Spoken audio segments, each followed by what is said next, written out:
알기 쉬운 경제 완전 정복. 가장 가까이 있는 생활 경제 뉴스. 김은경의 생생경제. 좌우로 정렬 2588 좌우가 같네 좌우가 같아 2588 오빠도 좌우로 한번 불러보세요. 네? 오빠는 2588 대리운전을 3년째 부르신다고요? 언제나 어디서나 2588 박서연. 인기 있죠? 2588 금요 대기회 생생경제 금요기회.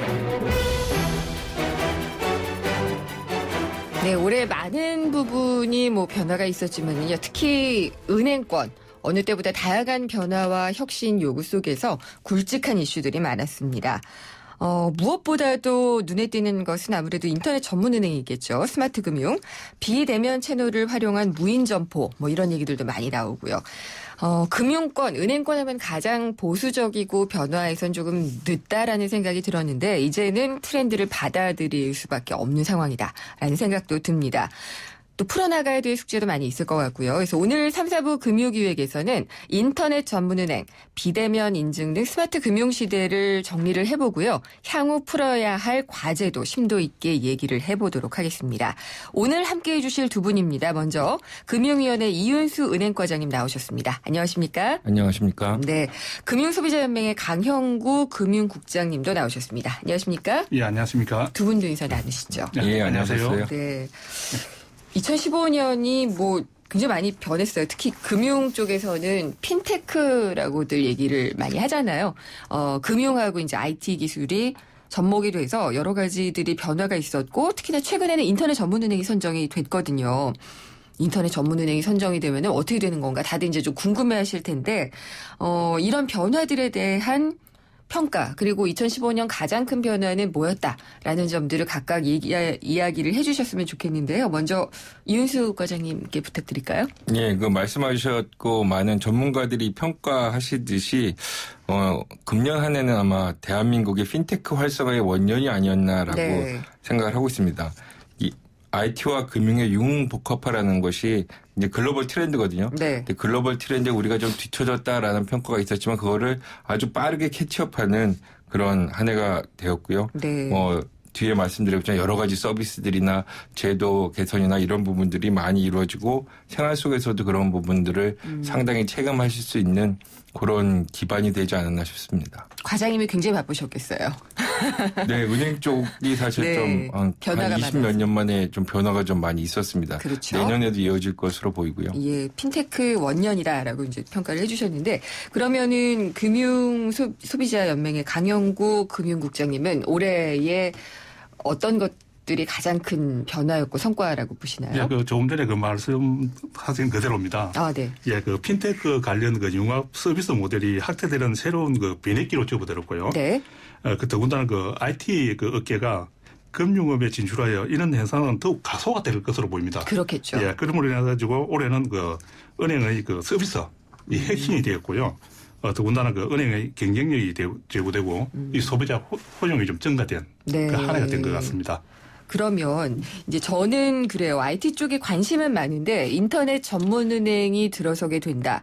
대충의 개념은 아는데 인터넷 전문은행이라는 게 그러면은 과연 우리에게 어떤 의미를 가질까, 어떤 것일까 이제 궁금한 점도 여전히 남아 있거든요. 이윤수 과장님이 좀 설명을 해주시겠어요? 쉽게 말씀드리면 이게 이제는 점포에 가지 않고서도 많은 금융 거래와 서비스를 하는 그런 시대가 열렸다라고 평가를 할 수가 있습니다. 기존의 인터넷 뱅킹과는 조금 더 다른 수준의. 그렇죠. 예. 기존의 인터넷 뱅킹은 그냥 은행 서비스의 어떤 부가적인 수단 정도였다고 보면 이제는 예금부터 대출, 이체, 자산관리 서비스 이런 여러 가지 금융 서비스를 다 온라인 베이스로 네. 할 수 있다라는 것이고요. 해외에서는 이걸 디지털 뱅크라는 표현도 씁니다. 디지털 뱅크. 예. 강영구 국장님은요. 인터넷 전문은행의 이 등장을 어떻게 보시는지. 도서 100개라든지 상간 이런 데도 365일 아, 네. 24시간 언제든지 이용을 할 수 있기 때문에 그렇겠죠. 예, 소비자들이 아주 편리하게 편리함을 강조하시는군요. 예, 그렇습니다. 예. 근데 이 컨소시엄이 많이 들어갔어요. 3개인가 아마 경쟁을 예, 그렇습니다. 했었고 예. 카카오하고 KT 컨소시엄이 선정이 됐는데 그 기준은 어떻게 됐나요? 이 과장님? 기준을 저희가 9월에 대외적으로 미리 발표를 하고 그다음에 선정은 이제 얼마 전에 11월 네. 29일 날 했는데요. 그게 1000점 만점에 뭐 자본금 100점, 주주 구성 100점, 그다음에 전산이나 보안 그런 물적 설비 100점. 가장 중요한 것은 사업 계획이 700점으로 가장 큰 비중을 차지했고요. 그 중에서도 사업 계획의 혁신성이 250점. 네. 금융 소비자한테 얼마나 편익을 줄 수 있느냐가 100점. 네. 그래서 이게 사업 계획의 타당성을 중점적으로 평가했다고 말씀드릴 수 있습니다. 혁신적이고 타당하든가요? 예, 그 사업 계획을 정부에서 평가를 하고 외국평가위원회 그 심의를 거쳤는데요. 그 이후에 그럼 어떤 사업 계획을 갖고 있냐를 바로 인간한 다음날 양쪽 컨소시엄이 대외 브리핑을 해서 어느 정도 인터넷은행이 이게 출범을 하면 어떤 서비스가 되겠구나라는 네. 것은 상당히 좀 공개는 됐지만 아마도 체감하시려면 실제로 내년에 서비스가 시작돼야지 아마 체감을 하실 수 있지 않나 싶습니다. 써봐야지 알 것 같다는 생각도 좀 들고요. 강영구 네. 국장님, 그러면은 이 두 컨소시엄이 선정이 됐는데 지금 말씀하신 이런 기준들 가지고 선정이 됐거든요.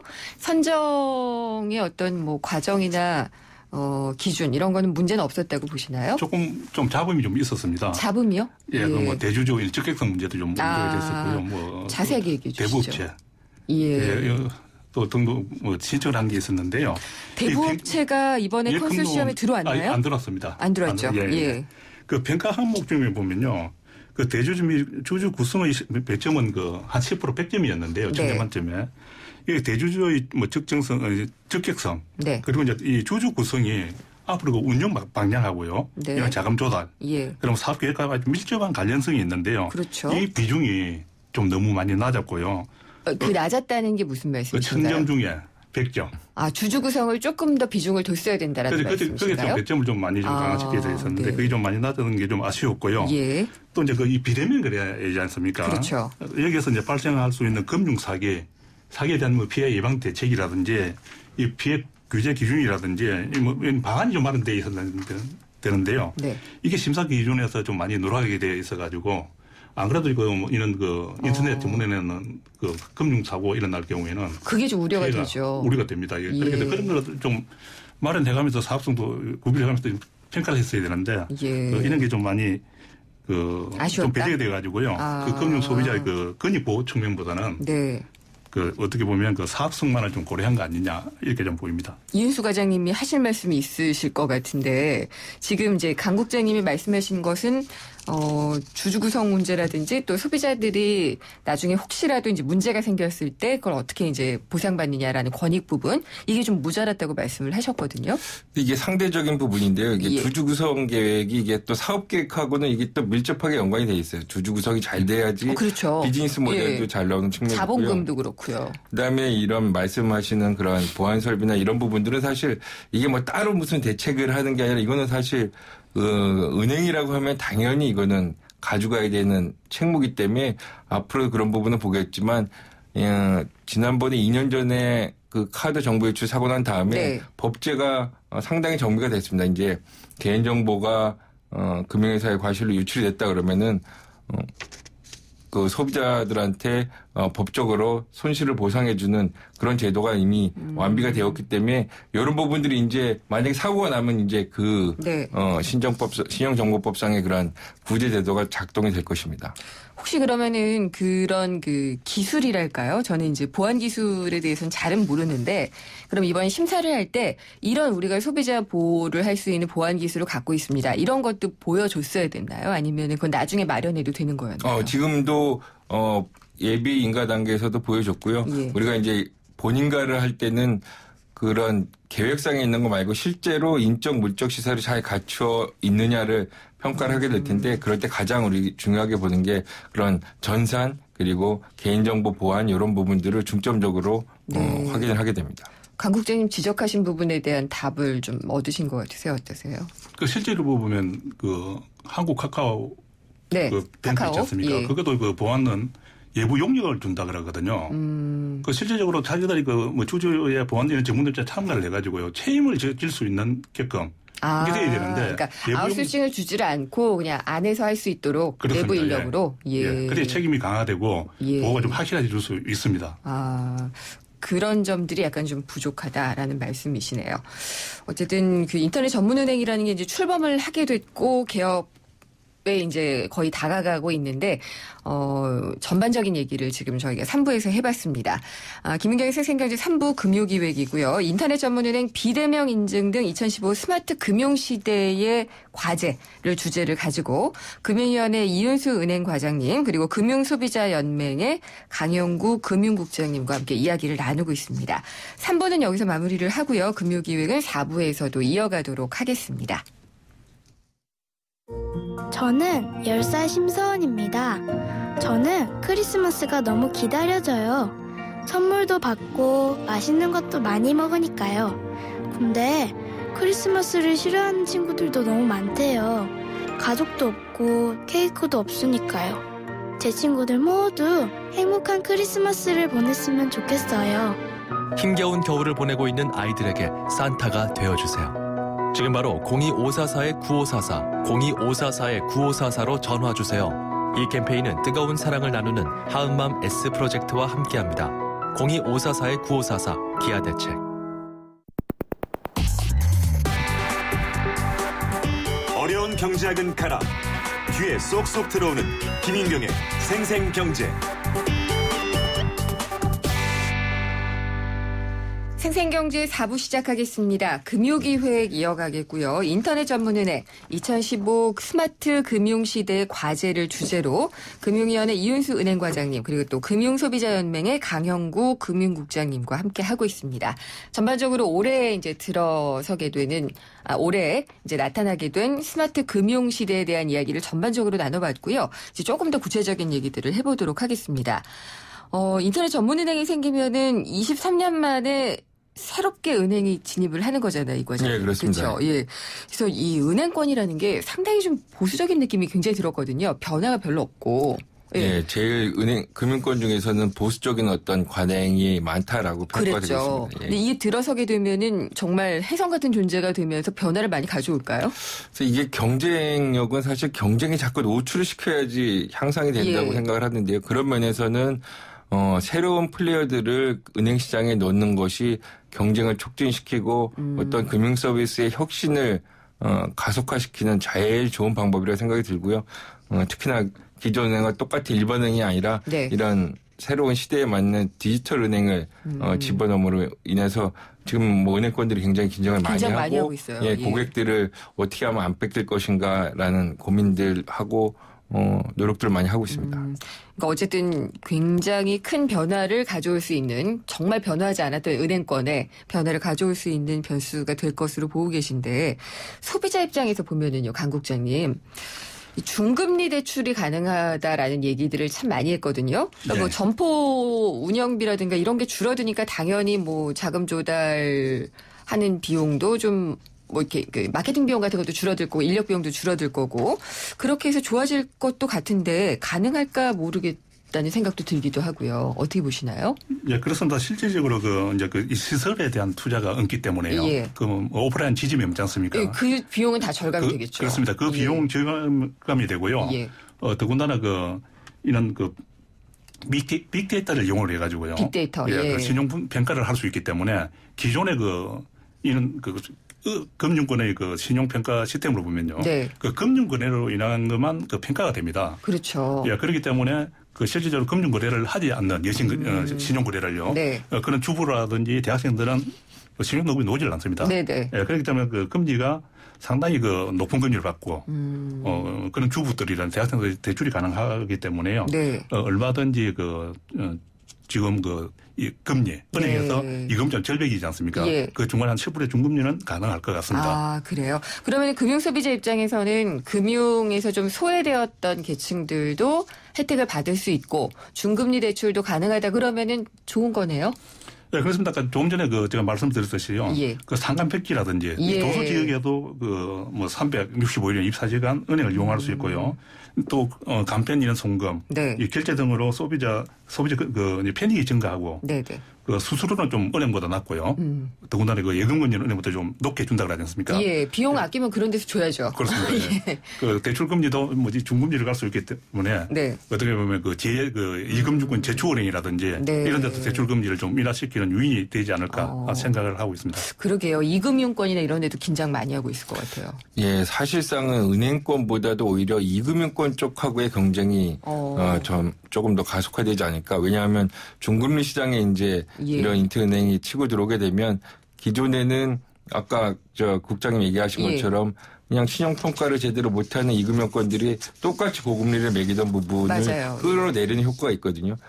그래서 한편은 그 일반 은행도 중금리 시장에 관심을 갖게 되고 이금융권 금리는 내려오고 해가지고 전반적으로 금리 분포도가 굉장히 좀 스무스하게 계단형으로 그러니까 지금 절벽 현상을 상당히 해소할 수 있지 않을까라고 전망을 하고 있습니다. 그러면은 굳이 이 대법의 그 최고 이유를 내리겠다 이런 것만 할 것이 아니라 중금리를 늘려가면은 자연스럽게 그쪽으로 그렇죠. 자연스럽게 시장의 힘 그리고 소비자의 선택에 의해서 그런 부분들이 제도적인 어떤 규제뿐만이 아니라 그런 시장의 힘으로 인해서 끌어내려올 수 있는 그런 계기가 될 것으로 생각을 하고 있습니다.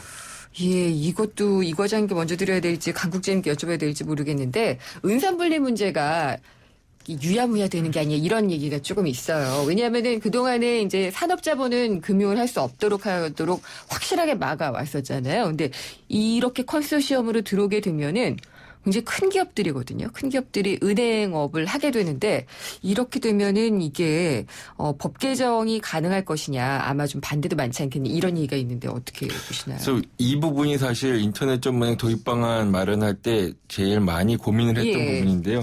그래서 이 혁신적인 서비스 하려면 ICT 기업의 주도적으로 좀 경영에 참여할 수 있도록 장은 마련을 해줘야 되겠지만 또 은산분리의 기본적인 원칙은 또 지켜야 되는 양쪽 측면을 다 고려를 해야 되기 때문에 은산분리를 인터넷 전문에 한해서만 풀자는 거예요. 풀자는 거고 어느 정도 경영을 제대로 할 수 있는 그런 지분은 주되 다만 그런 경제력 집중 이슈 이런 건 있기 때문에 상호 출자 제한 기업 집단 보통 얘기하는 대기업은 거기에서 적용을 배제를 하고요.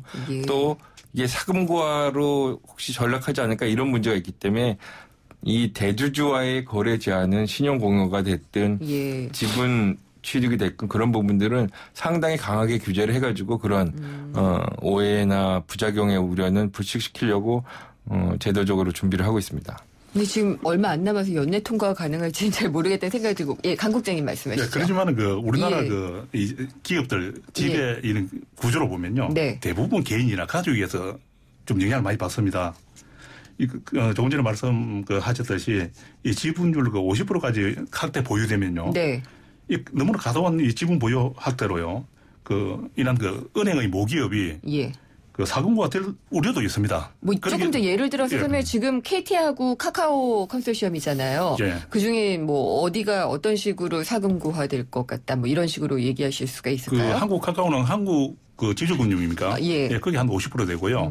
KT는 지분율이 10% 정도 밖에 안 됩니다. 그렇기 때문에 그는 KT가 주도적으로 할 수 있는 역할이 좀 제한될 수 있을 것 같고요. 그렇기 때문에 이 모기업 사금고가 될 수 있고요. 그리고 은행은 좀 역할이 예복이 될 수 있고요. 국민 경제에 좀 영향을 줄 수 있습니다. 그렇기 때문에 이윤수 과장님 조금 전에 말씀하셨듯이 이런 대주주 이런 데 대한 아주 명확한 규제가 좀 있어야 될 것 같고요. 더군다나 모기업도 좀 감독 관리를 하는 방향으로도 방안을 좀 강구를 했으면 좋겠습니다. 그래도 어쨌든 은행법 개정안이 통과가 돼서 인터넷 전문은행은 도입돼야겠죠? 그렇습니다. 소비자 편의에 대해서도 반드시 도입을 해야 된다고 생각합니다. 그래서 이게 상당히 많은 분들이 이런 대기업 대주주 관련된 규제가 별로 없는 줄 아시는데 사실 은행이 제일 세게 돼 있어요. 대주주 관련된 신용 공유가 50억 이상이면 다 이사 의결 전원 받고 다 감독기관에 보고하고 이런 장치들이 이미 마련이 돼 있는데 사실 기존의 은행들은 그런 대주주라는 부분이 거의 없기 때문에 그런 이벤트가 별로 발생을 안 해서 모르셔서 그렇지 제도적으로는 굉장히 강하게 돼 있습니다. 이게 뭐 그래요? 저축은행 쪽하고 옛날 그 과거 사례하고 조금 안 맞아요. 안 맞아요? 예, 그렇군요. 그러면은 그리고 은행도 전문 인터넷 전문 은행이기 때문에요. 네. 이 은행하고 어떻게 정치적으로 논란거리도 될 수 있었다고 봅니다. 정치적인 논란거리요? 그렇죠. 은행은 제한하고 인터넷 전문은행은 뭐 제한적으로 좀 한도를 풀어준다는 게 좀 정치적 논란거리 될 수 있지 않을까요? 차별한다는 행정에서 이런 문제도 있고. 인가요? 근데 그거를 뭐 시중은행에 대해서 은선부를 완화하자라는 거에 대해서 찬성하는 사람 아무도 없기 때문에 그거가 어떤 정치적인 논란거리 될 것 같지는 않고요. 예. 그러면 보안 문제를 얘기를 해야 될 것 같아요. 사실 이제 저는 사용자의 입장이 될 것이기 때문에 인터넷 전문은행을 사용할 때 내 개인정보 잘 보안이 유지가 될 것이냐 이게 제일 궁금하거든요. 그래서 그거는 사실 뭐 기존 은행들도 마찬가지예요. 은행이라는 게 이게 인터넷점은 다른 거는 그런 대면 창구가 없다 뿐이지 사실은 똑같은 은행법에 따른 은행이거든요. 그래서 급하면 지점을 찾아가거든요. 가까운 지점들이 많이 아직까지는 있으니까 찾아가거나 이제 보통은 이제 인터넷 뱅킹을 이용하지만 뭐 가서 다시 한번 확인하고 이런 작업이 되는데 인터넷 전문은행은 사실은 그게 없잖아요. 그렇죠. 그게 없는 게 보안하고는 사실 직접적인 관련은 없어요. 그거는 이 은행이 자기 서버나 그런 망에서의 개인정보를 어떻게 관리할 거냐의 이슈지 이게 지점이 있고 없고랑은 직접적인 관련은 없고요. 이게 그렇지만 은행이기 때문에 은행의 어떤 전산보안이나 이런 부분들은 굉장히 중요하다고 생각을 하고요. 이게 만약에 큰 사고가 발생을 했다 그러면 사실상 은행이 아마 문을 닫게 될 겁니다. 그렇기 때문에 지금 들어오는 은행들은 이 부분에 제일 많이 신경을 쓰고 있기 때문에 소비자분들이 피해를 입는 일은 제가 보기에는 나타나지 않을 것으로 보는데 만약에 나타나더라도 작년에 신용정보법이 개정이 돼가지고 아까 말씀드린 징벌적 손해배상이나 법정 손해배상 제도가 들어와 있기 때문에 그런 피해가 발생하면 소비자한테는 보상이 되게끔 제도화가 되어 있습니다. 소비자들은 어쨌든 보상을 받을 수 있다. 근데 어쨌든 보안은 철저하게 해야지 된다라고 말씀하셨고. 그렇죠. 이거는 사실 은행의 생존 문제이기 때문에. 그렇죠. 생존의 문제죠. 그러니까 존립할 수 있느냐 없느냐의 문제니까요. 그럼요. 강 국장님 의견은 어떠신가요? 사실 뭐 말씀 그대로입니다. 지금도 뭐 파미라든지 피싱 등 이런 전자금융 사고가 많이 발생하고 있습니다. 많죠. 그렇기 때문에 인터넷 전문은행은 어떻게 보면 온라인은 전적으로 의존하기 때문에요. 어떻게 지금 진화되고 있지 않습니까? 이런 전자금융이라든지 뭐 해킹, 바이러스 등으로부터 완전 자유로울 수가 없습니다. 그리고 또 보안성이 좀 취약하기 때문에요. 이 개인정보 유출도 염려가 됩니다. 그렇기 때문에 보안성이 취약하다는 거는 취약할 것으로 우려가 된다는 말씀이시죠? 이거는 왜냐하면 고객의 자산을 보호를 하고요. 이게 만약에 뭐 금융사고라도 나면 이 치명타가 될 수 있고요. 이게 전 산업에 미칠 수 있기 때문에 보안은 100번 강조를 해도 좀 부족합니다. 근데 해봐야지 또 알 것 같긴 해요. 이것은 사실 당사자들이 제일 절실하기 때문에 그렇게 정부도 제일 우려하는 부분이 이런 거 알고 소비자도 이 부분을 제일 우려하는 거 알기 때문에 문 닫게 되면 더 이상 진입할 수도 없으니까요. 그런 생각이 들고. 금융회사는 기본적으로 이런 신뢰가 무너지면 망할 수도 있거든요. 근데 이제 비대면 거래를 하게 되잖아요. 인터넷 점포니까.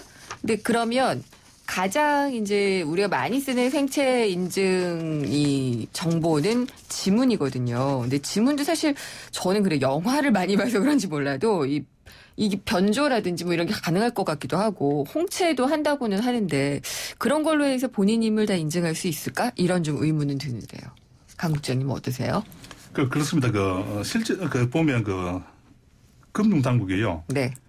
지금 이런 비대면을 할 때요. 이런 사진이라든지 주고요. 그 다음에 기존에 화상으로도 보고요. 그 다음에 또 신분증도 제시해주고 이런 게 있습니다만은 신분증하고 어떻게 보면 얼굴이 좀 상이할 수 있지 않습니까? 그렇고 신분증이라는 건 사실 또 너무나 위조가 또 가능한 부분이기도 하고요. 그럴 경우에는 유사한 경우도 있습니다만 그럴 경우에는 그 하상을 통해 가지고 정확하게 정교하게 이게 좀 분간을 할 수 있을지도 의문이 되고요. 그리고 신분증 같은 거 이런 거를 팩스로 송부를 해주거든요. 네. 뭐 이 파일로 해서 송부를 해주는데 거기에도 이 변조가 얼마든지 그 분간을 못 할 수가 있습니다. 실질적으로 실물을 가지고도 이 변조를 분간하기 힘듭니다. 그렇기 때문에 많은 이런 그 좀 문제가 좀 내포하고 있지 않나 이렇게 생각을 듭니다. 근데 어쩔 수 없이 또 그렇게 가야 되긴 하잖아요. 그래도 이제 본인 그 확인하는 방법이 네. 그게 뭐가 더 있으면 좋을까요? 뭐가 더 보완이 될 수 있을까요? 그러니까 이게 그 본인이 실명하기는 비대면은 실명하기 예, 중요하지 않습니까? 예. 더군다나 뭐 지금까지 실명하기는 그 은행 직원이 창문이나 뭐 신분증 가지고 대면하기를 많이 했습니다. 바로 서류를 쓰죠. 이는 비대면 거리이기 때문에요. 외국처럼 좀 다단계로 그것이 아주 본인 실명을 좀 하는 방법이 강구되어야 된다고 생각합니다. 네, 그거는 저희가 이미 그런 부분들을 발표를 했고요. 네. 그래서 이거 비대면 실명 확인을 5월 달에 발표를 하면서 지금 12월부터 적용을 하고 있는데 네.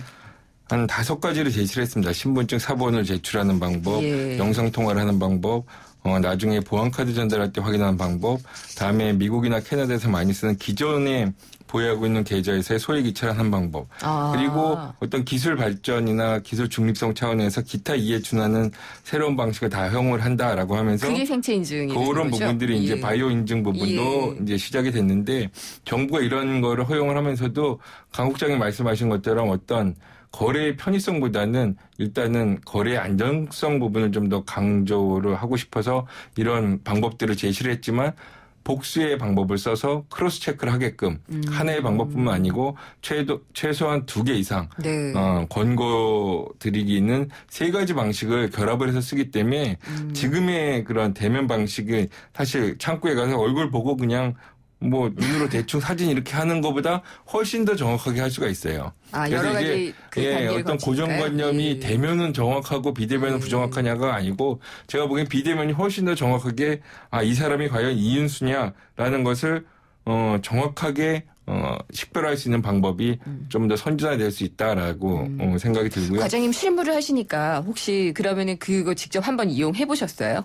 예. 어떠시든가요? 그래서 이게 신분증 사본도 그냥 뭐 팩스로 보내는 게 아니고요. 거의 실물하고 똑같은 정도의 해상도를 다 갖춰서는 그걸 찍어서 보내기 때문에 육안으로는 거의 구분이 안 됩니다. 그리고 사실 또 신분증 진위 확인 시스템이라는 게 행정자치부에 구축이 돼 있어요. 그래서 영 이상하다 싶으면은 신분증 진위 확인도 할 수가 있기 때문에 비대면 방식이 훨씬 더 제가 보기에는 보안성도 있으면서 정확도를 높일 수 있는 방법이고 바이오 인증 같은 경우에는 여러 가지 우려를 하시지만 만약에 주민등록번호 같은 걸 생각해 보시면 그게 유출되면은 제가 이윤수 주민번호가 막 돌아다니면은 걱정이 되지만 바이오 인증의 장점은 이게 본인이 직접 가지 않으면은 의미가 없는 정보가 돼버려요. 지문이랄지 홍채, 뭐 정맥, 뭐 안면 근육을 인식한다든지 이런 것들은 보관이 이미 코드와 암호화돼서 하기 때문에 그건 나가봤자 아무도 쓸모가 없는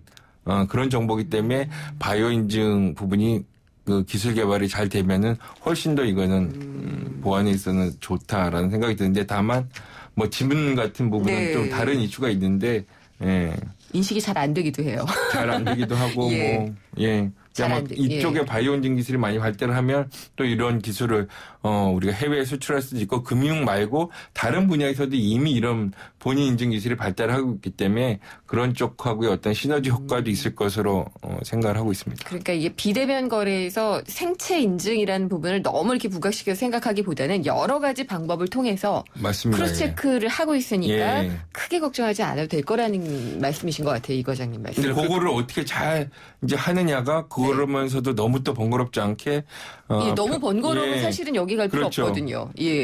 근데 그렇게 우리 워낙 IT 기술이 발달이 돼 있기 때문에 그리고 충분히 준비들을 많이 하고 그런 핀테크 업체들도 많이 있거든요. 그래서 아마 소비자분들이 불편하지 않으면서도 편리하고 안전한 방법을 누가 개발할 것이냐라는 게 기존 은행하고 인터넷 은행 간의 어떤 경쟁이 되지 않을까 생각합니다. 강 국장님. 그래도 물론 이런 그 IT 기술하고 그 은행의 결합이 돼가지고요. 상당히 그 소비자한테 편의를 주고 보안도 강화되고 여러 가지 다목적으로 하면 제공이 되면 소비자는 안심하고 거래를 할 수가 있습니다만은 네. 이 비대면 거래는 그래도 유출이 될 수 있는 소지가 있기 때문에요.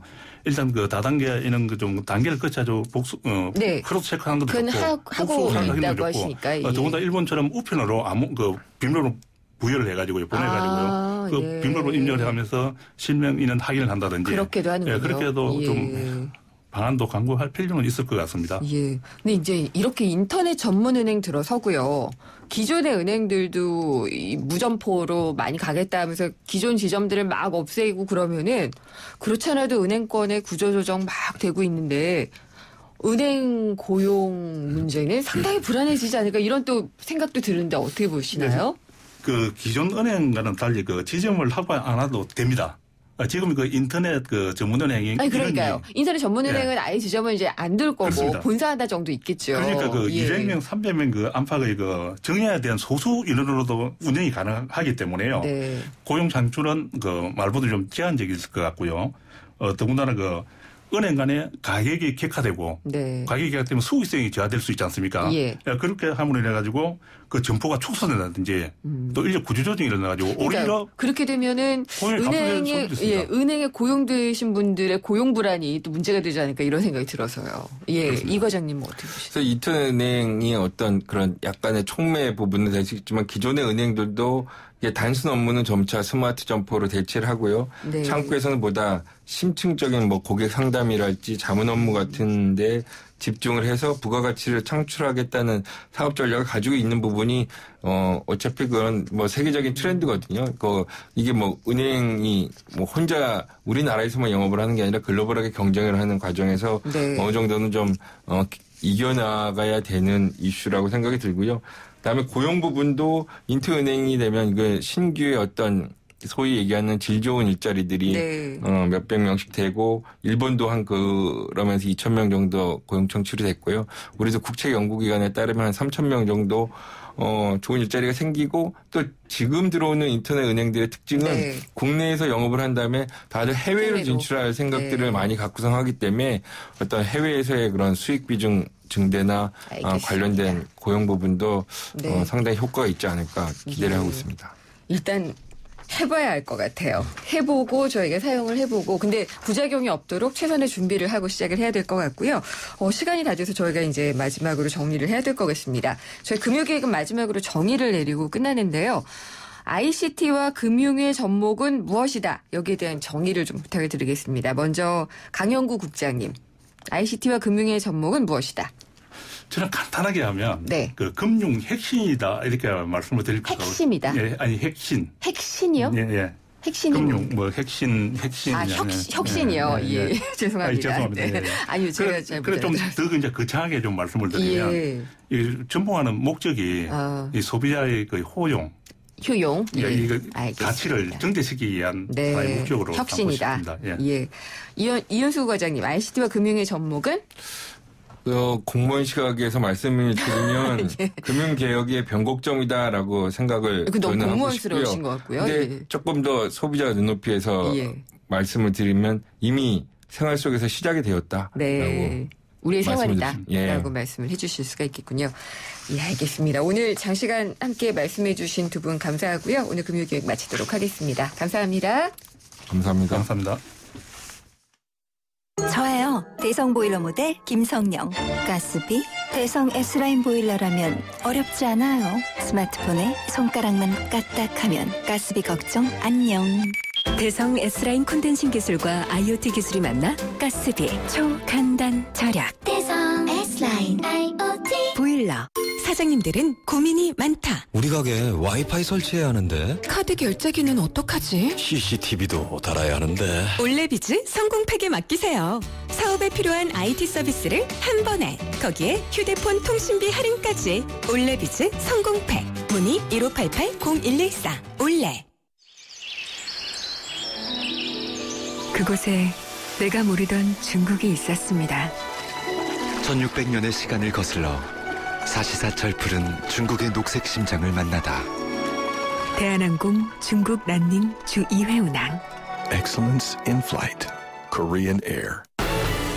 이젠 밖에서도 보일러를 켜고 끈다고. 아니, 언제부터 보일러가 이렇게 똑똑해졌죠? 언제긴 경동나비인이 시작하고부터지? 국내 최초 원격 제어 기술로 보일러의 스마트 시대를 이끌다. 국가대표 보일러 경동나비인.